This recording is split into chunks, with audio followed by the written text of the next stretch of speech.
Sveiki gerbėmiai. Ateinančios savaitės taroskopas. Kals laukia 12 zodiakų ženklų. Lapkričio 6-12 dienomis imtinai. Važiuojam. Ką jums ruošia kitą savaitę? Avinas. Pentaklių triakė. Nauji pajamų šaltiniai. Jautis. Jaučiu va šitokią kortą. Kvailys, juokdarys. Žodžiu, nebūkite kaip vaikai, turėkite proto.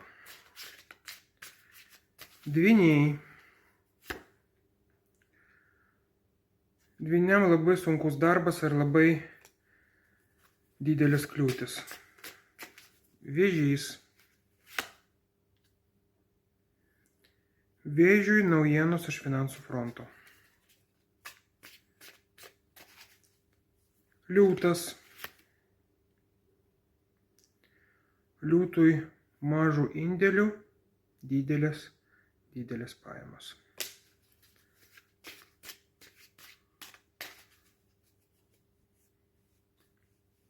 Mergelė.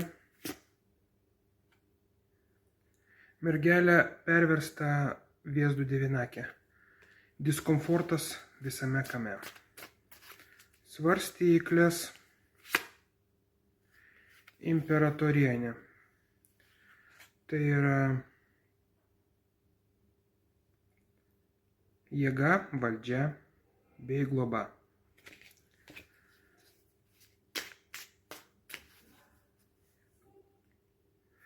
Skorpionas. Apverstas sugriuvęs bokštas.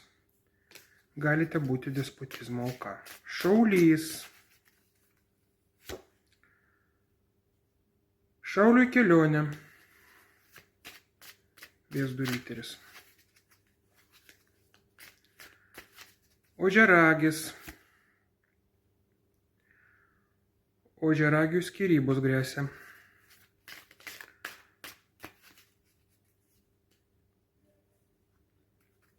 Vandenis. Vandeniui pokalbiai dėl pinigų diskusijos. Ir galiausia žuvis. Žuvim idealiai ir puikiai savaitė. Saulės korta. Dabar, mėlėjai, truputėlį apie ateinančios savaitės agendą. Aš darysiu labai stiprius mylimo asmens pritraukimo ritualus. Ir tai yra tam tikrų maginių ciklų baigimas. Po to aš galėsiu tokius dalykus daryti tik tai po 2-3 savaičių. Tad jeigu jūs norite, turite tokią problemą, rašykite privačiai jau dabar.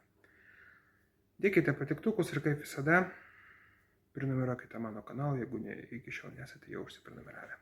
Iki.